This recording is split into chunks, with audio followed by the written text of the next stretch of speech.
Ethan's heart hammered as he tore through the dense forest, jagged branches lashing at his arms and face. Behind him, a chorus of cruel laughter rang out. The predators were closing in on their prey. Just minutes ago, the high school camping trip had taken a deadly turn. He had always been the outcast, quiet, bookish, an easy target. But he never imagined that his classmates' taunts would escalate into a hunt. Now he was running for his life. "Where do you think you're going, freak?" A voice jeered from somewhere in the darkness. It was Eris's voice, honey-sweet when she spoke to teachers, but venomous when aimed at him. Ethan stumbled over an exposed root and nearly fell. Up ahead, a towering figure stepped out from behind a tree, blocking his path. It was Brandon, one of Eris's loyal lackeys. Ethan skidded to a stop. His eyes darted around for any escape, but Eris and her other friends were fanning out behind him. They had corralled him away from the campsite, far beyond where any teacher or student could hear his screams. His mind raced. This was supposed to be a fun overnight field trip, a chance to make friends, maybe prove he wasn't as pathetic as they thought. Eris had even convinced him to join the group for a late-night hike. She had smiled at him kindly by the campfire,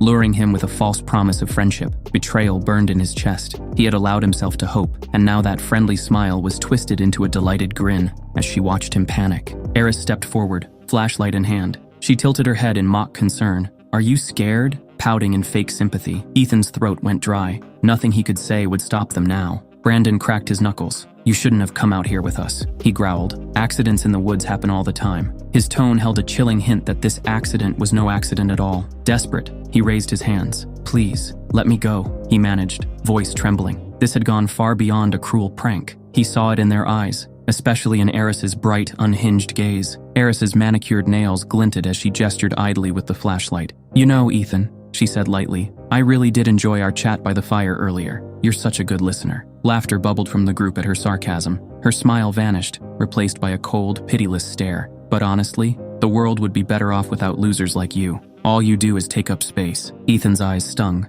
both from sweat and the barb in her words. I never did anything to you." Eris shrugged. "You think you're special because you read books and cry in the bathroom? No one cares. The world only need winners," she hissed. Brandon seized that moment of hesitation, lunging toward Ethan with a sneer. He grabbed him by the front of his jacket, intending to shove him around in a show of force. Ethan yelped, caught off guard, kicking up loose rocks and dirt as Brandon's powerful grip hoisted him off his feet. Eris stepped forward with narrowed eyes. "Don't let him run," she said coldly. She gave Brandon a small shove from behind. It proved disastrous. Brandon, unbalanced by Eris's sudden nudge, took an extra step back. The earth crumbled beneath his heels, revealing the cliff drop none of them had noticed. With a startled cry, Brandon lost his footing, and his grip on Ethan's jacket slipped. "Wait!" Eris cried, voice pitching high with fear. She reached out to grab Ethan's sleeve but missed. Brandon stumbled, nearly toppling forward, and Ethan, eyes wide with horror, tipped over the edge. Air tore past him in a deafening rush as he plummeted. Each bounce and tumble battered him until, with a final sickening thud, he slammed onto the forest floor far below. All went still. High above, Brandon and Eris hovered at the newly revealed precipice, stunned. What just happened?" Brandon croaked, peering down into the darkness. Eris's flashlight hand shook uncontrollably as she tried to see Ethan's shape far below. They could make out a crumpled form, lying too still. We should get help," one of her friends, Chloe, ventured shakily, an edge of uncertainty in her voice. But Eris stepped back, her face pale. "If we tell anyone, it'll look like we did this on purpose." Eris wrapped her free arm around herself, trying to stop shaking. She bit her lip until it hurt. We should get back before the teachers notice." A pang of guilt twisted in the other boy's chest, but they shoved it away. Eris was already turning, decision made. Brandon and others gave a barely perceptible nod. Meanwhile, Ethan lay twisted among crushed ferns and fallen leaves. They really did it. They tried to kill him. Despair and hatred warred in his heart. Above, the full moon burned, indifferent. His consciousness slipped. His last thought before the blackness took him was a desperate, silent plea to any power that might be listening. "If only I had the power to make them feel my pain." He was dying. The forest was eerily still. Then, somewhere in that silence, a new presence stirred. The crunch of leaves, slow and deliberate. Something was moving in the darkness beyond his fading sight. Two glowing amber eyes floated in the shadows between gnarled trunks. A primal fear surged through him. Was it a bear? A mountain lion? A massive shape emerged from behind the trees, moving on all fours with a fluid, predatory grace. Too big to be a wolf, too bestial to be a human. Earlier, around the campfire, Mr. Atkins had joked about Crescent Woods' legends. They say wolves here aren't just wolves, they're judges, punishing those who prey on the weak. The class laughed. Ethan hadn't. Now standing before him is the large wolf standing on two legs. A werewolf? It sounds like a fairy tale. Ethan's blood ran cold. This was how he would die, bullied to the brink of death by his classmates, only to be finished by a nightmare from a campfire tale. The beast crept closer. When it was mere feet away, it paused. It let out a soft, haunting howl. Then, with terrifying swiftness, it struck. Jaws wide, it lunged and bit down on his shoulder. Searing heat spread from the bite, as if the creature's saliva was molten fire injecting into his veins. Just as quickly as it had bitten, the creature released him. For a moment, it simply watched him, head cocked as if considering what to do next. Suddenly, the beast's ears perked up. It turned its head sharply toward distant voices echoing from the direction of the campsite. The creature backed away, disappearing among the trees with astonishing speed and silence. He was alone once more, but not the same. The forest sounds that had been muffled by pain now roared in his ears. He heard everything. The chirr of crickets, the flap of an owl's wings overhead,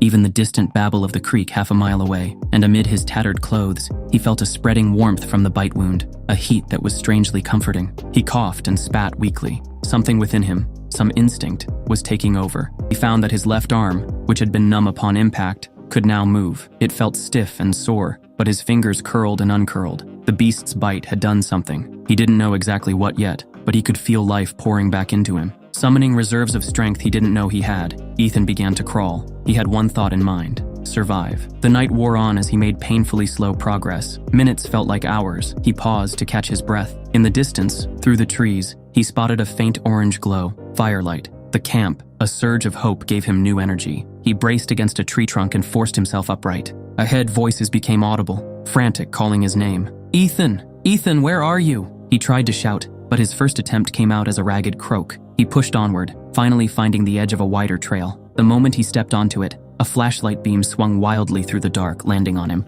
There! Over here! A familiar voice yelled. Mr. Atkins, the biology teacher. He raised a trembling hand. Relief hit him as hard as another blow. He was safe, and with it, a heavy fatigue. Oh my God, Ethan, Mr. Atkins cried, dropping to his knees beside the boy. Warm, steady hands cradled Ethan's shoulders, avoiding the worst injuries. You're alive. We've got you. Ethan wanted to speak, to explain, but his body had reached its limit. He surrendered to the blackness. The echo of a wolf's howl is the last things etched in his mind as he finally slipped into unconsciousness. When Ethan regained consciousness next, it was to sterile white lights and the beeping of hospital machines. Doctors marveled at his condition, battered, with a nasty bite wound, yet astonishingly stable. Ethan listened in a fog as they called it a miracle. Police officers came too. He stuck to a simple story. He got separated from the group, fell off a ledge in the dark, and was attacked by a wild animal while he was down. He left out Eris and Brandon on purpose, scared that even saying their names might bring more trouble. Eris and her friends, when questioned separately by teachers, and later quietly by police, all played innocent. They claimed Ethan wandered off and they tried to find him, but lost sight. There was no evidence to contradict them, and Ethan, whether out of lingering fear or something else, did not accuse them. Within 2 days, he was sitting up in his hospital bed, stunned at how rapidly his body had mended. His mom fussed and hovered, tears in her eyes, each time she looked at him. What could he say? That a werewolf saved him? Ethan was discharged from the hospital astonishingly early, only a week after the incident. He arrived home to a warm welcome, neighbors dropping off meals, his mom doting on him, even a few classmates leaving get-well cards in the mailbox. Ethan thanked them politely, but inside he felt detached. Late at night, when his mom was asleep, he would stand in front of the bathroom mirror. He tested his senses, picking up the distant bark of a dog 3 blocks away, or sniffing out the leftover pizza in the fridge without leaving his room. It was exhilarating and frightening all at once. 1 week later, Ethan felt well enough to return to school. His mom was hesitant, but he insisted, citing boredom. The truth was, he needed to face them, his tormentors. He needed to see their faces and decide what to do next, because now, something had changed within him. He doesn't feel the same weak loser anymore. 2 weeks after the horrific camping trip, he stepped through the front doors of Crescent High School. Conversations hushed as people noticed him. A path almost cleared in the hallway. Ethan's senses immediately went into overdrive. He could hear whispers from all directions. That's him. He survived that fall. I heard he killed the wolf with his bare hands. These rumors would have embarrassed him before, but now he found them trivial. His focus was laser sharp, honing in on one corner of the hall where a familiar cluster of students stood. Eris. She was by her locker, surrounded by a couple of girls who usually hung on her every word. For a split second, they locked eyes across the hallway. Ethan felt a primal growl simmer in his throat, but he stifled it, maintaining a neutral expression. He refused to look away first. It was Eris who broke gaze. He moved down the hall. There was an intensity in his hazel eyes now that made people uneasy, though they couldn't pinpoint why. Joel, a kid from his math class who had always been friendly, approached carefully. Ethan, hey, Welcome back, man. Joel offered a nervous smile. How are you feeling? Ethan managed a small, genuine smile for Joel. Better. A lot better. Joel bobbed his head. If you need anything, I'm here. There was sympathy and a hint of curiosity in his gaze, as if he wanted to ask more but didn't. Part of him longed to unburden everything to Joel, to have at least one ally who knew the truth, but he held back. Not yet. As the morning classes passed, Ethan noted two things. First, his new abilities were growing stronger and harder to ignore. He could hear the scratch of pencils like nails on paper, smell the anxiety of a student about to give a presentation, and even read distant text on the whiteboard. At lunch, he deliberately chose a table in the middle of the cafeteria, rather than a secluded corner. He could see Eris 3 tables over, picking at her salad without eating. No one sat with her, an unusual sight. She looked haunted. His heart should have swelled with triumph at seeing his tormentor brought so low by guilt and fear, but instead, he felt a growing hunger. The wolf inside was not satisfied. A sudden clatter jolted Ethan from his thoughts. Across the room, someone had dropped a metal tray. The sharp noise hit his sensitive ears like a gong. He winced, and before he could suppress it, a low growl rumbled in his chest. It lasted only a second, but the group at his table fell silent, and Joel stared at him. You okay? Ethan cleared his throat, forcing a smile. Yeah, sorry. Still a bit jumpy with loud noises. He rubbed his ear as if it were just sensitivity from trauma, but a girl across from him frowned slightly. I could have sworn I heard like a dog or something just now. After school, he decided to test something. He felt cooped up after a day of restraint, so instead of heading straight home, he made his way to a rarely used equipment shed behind the school. There, hidden from prying eyes, he performed a simple experiment. He thought of Brandon's sneering face, of being dangled helplessly, and let the anger come. He felt a familiar itch and pressure under his fingernails. When he opened his eyes, a thrill ran through him. His nails had lengthened into pointed claws. Not as massive, but definitely not human. The claws were real, anchored, and sharp. With little effort, Ethan raked them across an old wooden crate. The wood screeched as 4 deep grooves carved through it. He took a deep breath, letting the anger subside. The claws retracted slowly, leaving only normal, if slightly ragged nails behind. His heart pounded from the possibilities this opened. Soon, they'll know. Next day in the evening, a silvery white full moon rose behind thin clouds. After dinner, Ethan retreated to his room, claiming exhaustion from physical therapy. He locked his bedroom door and sat on the edge of his bed, heart thumping. Something was happening to his body. Gritting his teeth, he fumbled to open his window. He tumbled out into the backyard. His eyes gleamed towards a sturdy shed a leftover from previous owners. It had a heavy door with a latch. Stumbling across the dewy grass, he made it to the cellar door just as another cramp racked his body. He cried out, a sound that started human and ended in a snarl. Fumbling desperately, he yanked the doors open and threw himself down the short flight of darkness. It was pitch black inside, but he could feel the moon above, like a magnet pulling at every cell. He collapsed onto all fours on the dirt floor. Then the real transformation began. His bones felt like they were on fire. He bit down on his arm to keep from screaming and felt his teeth, already lengthened into fangs. Vertebrae cracked and realigned, stretching his spine. His limbs lengthened. Fur sprouted across his skin. His human mind fought to comprehend it, while another part of him, the wolf, exulted in being set free at last. The creature that was Ethan thrashed about, clawing gouges in the wooden beams. He needed to run, to hunt, to howl at the sky. The old doors burst open. The full moon's light flooded in, and the beast crawled out into the yard and loosed a powerful howl that echoed through the quiet suburban night. Dogs in neighboring houses went berserk, barking and whining. Inside the house, his mom, who had been watching late-night TV, startled. She muted the show. Was that a wolf? Alarmed and confused, his mom retreated and called out, Ethan? Ethan, are you out here? No response. She discovers her son's room empty and panicked. Within the hour, she called the police, but by then, Ethan was long gone into the night. At first, there was panic from the human part. I've lost control. I can't stop this. But gradually, he realized the wolf had no intention of harming innocents or running into the town. It was drawn to the true wild, away from people. Then the hunger hit. A deep, gnawing hunger that no human food could satisfy.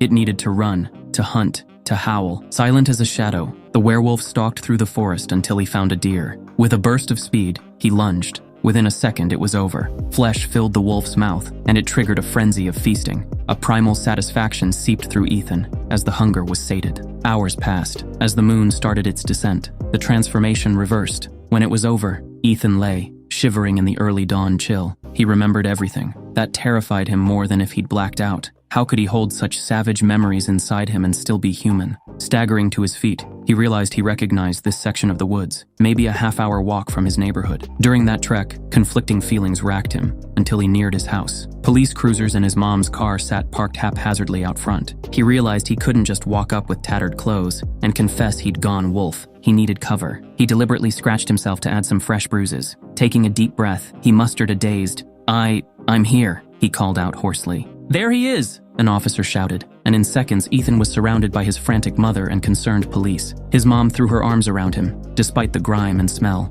Ethan, my baby, where have you been? He swayed, letting them think he was on the verge of collapse, which physically he nearly was. I don't remember much, he lied quietly. I woke up in the woods just now. I think I was sleepwalking. The officers exchanged looks. It sounded plausible enough. The paramedics on standby. No hospitals, please, I'm fine, he insisted, voice trembling. I just want to go inside. After a long shower, where he scrubbed away the physical evidence of the night, the horror of it warred with a dark exhilaration. He felt stronger than ever. If he could survive that, if he could become that creature in return, then Eris and her lackeys no longer posed any real threat to him. The days following Ethan's first full moon were marked by a nervous tension, but also by rapid growth in his understanding of what he had become. He also started keeping a journal, documenting every change and ability. In that hidden notebook, he listed out what he discovered. Heightened senses, hearing, sight, smell, all far beyond human norms. Accelerated healing, injuries mend quickly. The bite wound on his shoulder had closed into a silvery scar already.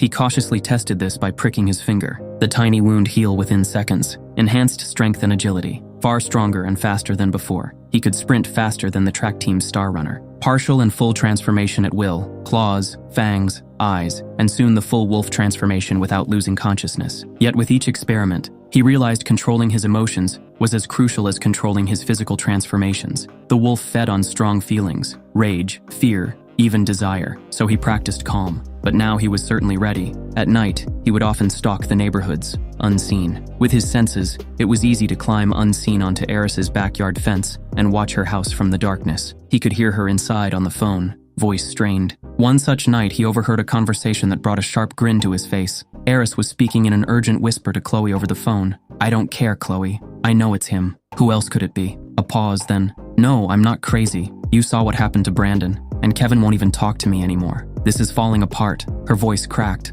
We have to do something about Ethan. I have to protect myself. Chloe's response was something like, maybe we should just come clean. Are you insane? Eris hissed on the line. I'd rather die. Ethan tensed at that. There it was. Eris was cornered, like a trapped animal. He had mixed feelings about Chloe. She had been a bystander, yes, and had teased him like the others, but her heart was not fully in it. He could smell her guilt even now. In class, she even tried once to muster a shaky, Ethan, I'm so sorry. Ethan pretended not to hear her, but he knew she might be salvageable as a person. Thus, for Chloe, he reserved mercy, albeit with a scare to ensure she wouldn't stand in his way. He decided to confront Chloe. One drizzly afternoon, he slipped into the art room after the teacher left. Chloe was cleaning paintbrushes at the sink, the last one there. She jumped when the door clicked shut. Seeing Ethan, she went pale, as if facing a ghost. Ethan, she squeaked, forcing a smile that quickly faltered when he just stared in reply. He stepped closer. Chloe, he said softly. The way he said her name made her flinch. I wanted to tell you I'm so sorry,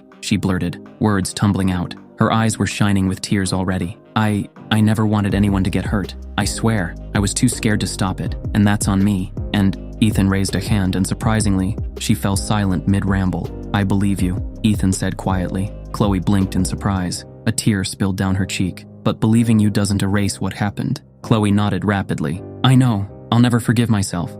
If there's anything, he cut her off, voice dropping to a low growl. There is. Stay away from Eris. Do not help her. Do not cover for her. Understand? Chloe swallowed and let out a shaky breath. Yes, of course, she whispered, eager. I don't even talk to her now. I promise. Whatever she saw in his unblinking stare made her knees almost buckle. Good, he said, and as swiftly as he appeared, he turned to leave. Without looking back, he added softly, Chloe, you're not a bad person. Don't be a coward if you ever see something like this happen again. Then he slipped out, leaving the girl sobbing quietly at the sink. One by one, he turned his attention to her lackeys. Ethan confronted the first one, Brandon, the one who dropped him. One late afternoon, Brandon spotted Ethan by the lockers. Despite a flicker of fear in his eyes, he puffed himself up and spat. You got some nerve showing up again. marching over to him. In an instant, Ethan's hand lashed out, clamping onto Brandon's wrist with iron force. The bully's self-assured grin twisted into a grimace of pain as he tightened his grip. With one sharp twist, he slammed Brandon's back into the lockers, a resounding bang shaking the air. How is he this strong? Brandon thought. Leaning in close, Ethan spoke softly, almost politely. Don't ever touch me again. Desperate, Brandon swung his free fist. He caught it with ease, pinning both of Brandon's wrists high above his head. The once fearsome jock stood utterly helpless, eyes wide as he gazed into him. Finally, he let go, and Brandon collapsed to the floor, gasping for breath. Ethan raised his fist, ready to finish Brandon in a single blow. But the sight of the big bully cowering and whimpering, eyes brimming with tears, triggered a memory of himself, of the countless times he had felt this way. An invisible switch flicked in his mind. With a quiet exhale, he lowered his hand and turned away. From the ground, Brandon watched him walk off. He couldn't stop trembling. In that moment, as tears blurred his vision, those inhumanly strong hands would haunt him forever, a reminder that he had glimpsed a monster. Next, he picked off the others in quick succession. Josh, the loud-mouthed linebacker who always boasted about his undefeated record in fights, came at him first, while Leon, quieter but with a mean streak, tried flanking him with a metal bat. Neither had expected his inhuman speed. Josh lunged at him with a roar, but Ethan sidestepped easily and tripped him, sending Josh sprawling face first into the dirt. Leon swung a metal bat he'd brought for backup, but he caught it mid-swing. The shock on Leon's face was absolute as he ripped the bat from his hands and tossed it like it was nothing. Josh scrambled up and charged again in blind rage. This time Ethan didn't budge. He met the charge head-on. With a single powerful shove, he sent Josh reeling backwards until crack. Josh's back hit a tree and he slumped down, groaning in pain. Leon tried to run. Fear had overtaken the bully's bravado, but he was faster, far faster. He blurred past Leon and blocked the path. Leon skidded to a halt, eyes wide. In desperation, Leon threw a wild punch. He caught the fist in midair. Leon yelped as he squeezed. It felt like his knuckles were crushing. Leon cried out, forced down to his knees. No more. He could feel his breath at his ear as Ethan growled, "If you ever mess with me again, that will be your last." Leon nodded frantically, face streaked with tears of pain and fear. He released him with a small shove. Both bullies were left bruised and terrified, their pride utterly crushed. One by one, the pillars of Eris's reign toppled. Her muscle, her court, her reputation. All that was left was the queen herself. Ethan prepared for the final confrontation. Eris quickly realized her gang of bullies was no help anymore. Brandon avoided her entirely, refusing to answer her calls. Other boys, once eager to do her bidding, now sat pale and silent in the cafeteria. When Eris cornered them, demanding, "What happened to you idiots?" their reactions only fueled her panic. Boy's eyes darted around as he muttered, "Ethan, he's not normal.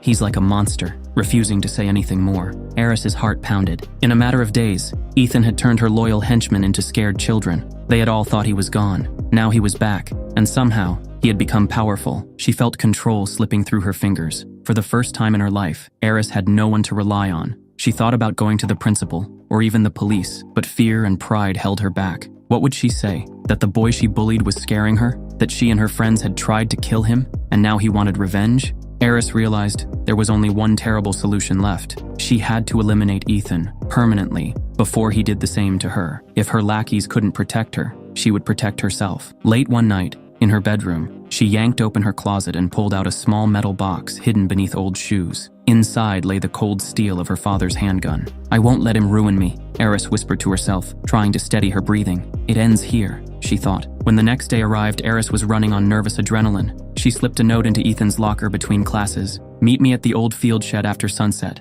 We need to end this. Eris." Ethan read it, expressionless, then slowly raised his eyes across the hall to meet hers. Eris quickly looked away, feeling exposed. For him, this was a perfect moment. A dark smile rose to his face. Dusk settled over the abandoned sports field. Eris stood by the rickety wooden shed at the edge of the field. She nearly jumped out of her skin when Ethan's figure emerged from the twilight. She had expected him to look angry or vengeful, but his face was calm, unreadable. That frightened her even more. Finally, he broke the silence. "You wanted to talk. I'm here." He took one step closer. Involuntarily, Eris stepped back, bumping against the shed. "Yes, talk," she echoed. Her hands trembled, but she tightened her grip, finger on the trigger. "This ends now." Eris squeezed the trigger. The gunshot shattered the quiet evening. She watched as the bullet hit Ethan square in the shoulder. She hit him. For an instant, hope and triumph flared in her chest. But then her triumph turned to horror. He didn't fall. Instead, he straightened up. He lifted a hand and removed the bullet from the spot it hit, eyes never leaving Eris. "No," Eris breathed, disbelief flooding her. "How is that possible?" Panicking, Eris fired again. The second bullet whizzed past Ethan's side as he moved with startling speed. One moment he was 10 paces away, the next he was 5, closing the distance with a frightening calm. Eris's eyes went wide. "What? What are you?" she choked out, voice barely a whisper of dread. Ethan leaned in, and for the first time Eris saw anger flaring in his eyes. He didn't answer her question. Instead, he simply said, "You shouldn't have done that." Hot rage flooded his veins, mixing with the pain of the gunshot. If Eris wanted to see what he truly was, then he would show her. He stepped back, his body starting to contort. At first, she thought he was writhing in pain from the injury. Then came the sound, a wet, sickening crack of bones shifting. Eris's confusion turned to raw fear as she watched Ethan begin to change. His fingers curled and lengthened, nails sharpening into curved claws. Eris stood paralyzed, her mind refusing to believe what she saw. Ethan, no, the creature that had been him, grew taller and broader until he was nearly twice his old size. The handgun, her last hope, was empty. With the transformation complete, he let out a thunderous howl that pierced the night. The sound was primal, full of pain, triumph, and vengeance all at once. Adrenaline took over Eris, and at last her legs obeyed. She turned and bolted into the field. He could hear her panicked breaths, her rapid heartbeat thudding like a drum. In his wolf form, the night was bright as day to his eyes. Eris glanced over her shoulder as she ran, and her heart nearly stopped. Ethan was gaining on her, impossibly fast. He was toying with her. She could tell he wasn't even running full out, just easily closing the gap with those powerful limbs. Her foot caught on a hummock in the uneven grass, and she crashed to the ground with a cry. Scrambling, she tried to get up, but before she could, a heavy weight slammed into the ground in front of her. He had leapt and landed directly in her path. Eris's mind was in complete shambles. This can't be happening. Her mind shrieked, but the evidence towered over her, snarling. On all fours again, the werewolf began circling her, each movement fluid and deadly graceful. Before she could twist around, a powerful furry arm hooked around her waist from behind and hoisted her off the ground. Eris shrieked, kicking her legs uselessly. In one swift motion, Ethan threw her. She flew through the air like a rag doll and tumbled onto the grass a few yards away, dazed and sobbing. He had flung her away with such casual ease, not to kill, but to prove how utterly outmatched she was. Pain jolted through her side where she hit the ground, and Eris coughed. Tears streamed down her face. "Please," she sobbed, voice cracking. "Please, Ethan. I'm sorry." This monster could tear her apart in seconds if it wanted. And worst of all, she deserved it. She knew that now. Every horrible thing she had done was flashing before her eyes. This was the fear she had inflicted on others, on him. Now she was drowning in it herself, and it was unbearable. Eris began to babble desperately. "That night at the quarry, it was my idea," she wailed. "I told them to scare you, but you accidentally fell." His growl deepened at those words, and Eris flinched. "I'm sorry," she shrieked. "I'm sorry, Ethan. I was wrong. I was horrible. Please, please don't kill me." For a long, tense moment, Ethan did not move. He stared down at Eris, the amber fire in his eyes gradually dimming. Her pitiful state, her complete surrender, finally sated the burning rage inside him.